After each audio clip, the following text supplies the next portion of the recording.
Assalamualaikum warahmatullahi wabarakatuh. Pedubo ilakyan niya madtalo sa saguna pakaragyanan niya para sa lakano ang mga Bangsamoro Mujahideen. First and foremost, my respect and courtesy to the Honorable Chief Minister Ahod B. Ibrahim, to the Minister of Basic Higher and Technical Education, Minister Mohager Iqbal, sa Bangsamoro Wali Tano, His Eminence Sheikh Muslim Yamaden, to our Bangsamoro Mufti, Grand Mufti Abdul Rauf Gialani, sa Senior Minister Honorable Abu Nawas Maslamama, to Minister Aida Silongan Ma'am, sa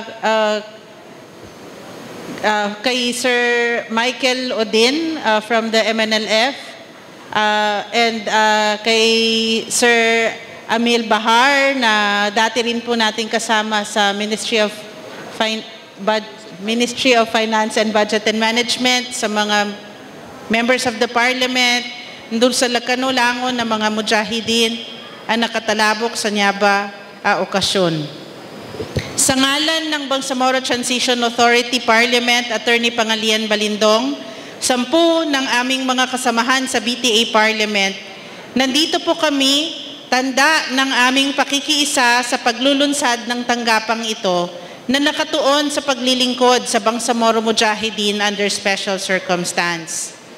Ang inisyatiba na ito ay sumasalamin sa ating pangako sa pagtiyak na ang ating mga Bangsamoro Mujahideen ay makakatanggap ng suporta at may mapagkukunan ng kanilang pangangailangan.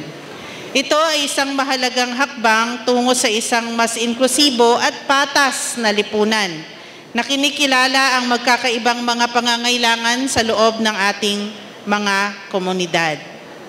Masusing pinag-isipan ang pagbuo sa opisinang ito na dumaan sa maraming konsultasyon sa mga bayani ng Bangsamoro struggle, at sa prosesong ito, naiintindihan namin na maraming sugat ang nabuksan, maraming alaala ang binalikan, at maraming sakit ang pilit na binabaon sa limot.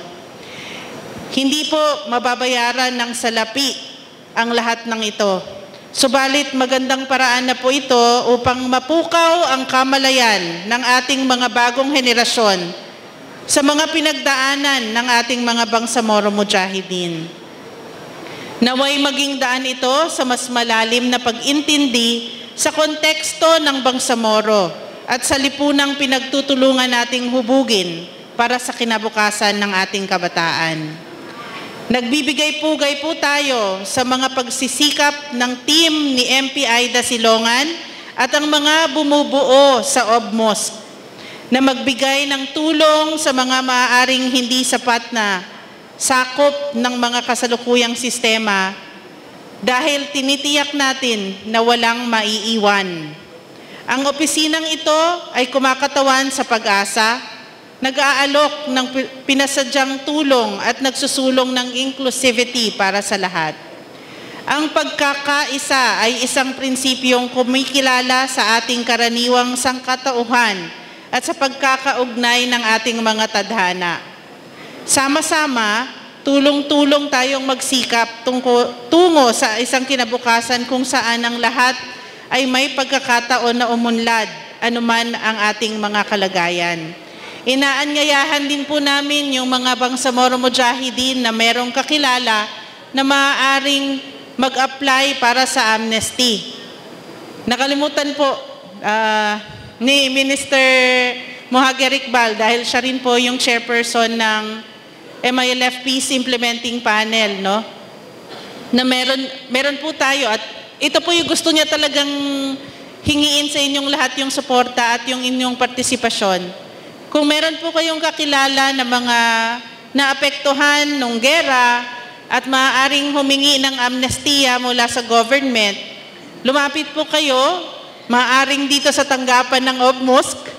Kung wala po kayong kakilalang pwedeng mag-link sa inyo doon sa ating mga focal persons about sa amnesty, pwede po kayo lumapit dito. Ito po yung programa ng pamahalaan ng Pilipinas kung saan yung meron pong mga kinakaharap na mga kaso patungkol sa gera mula sa MILF at sa MNLF ay maaaring humingi ng amnesty. So ito po ay ina-apply at meron pong mga kailangan i-comply na mga requirements para po tayo makapag-submit ng application. Pero kailangan po, dahil mabilis lang itong programa na ito, hindi po ito forever, no?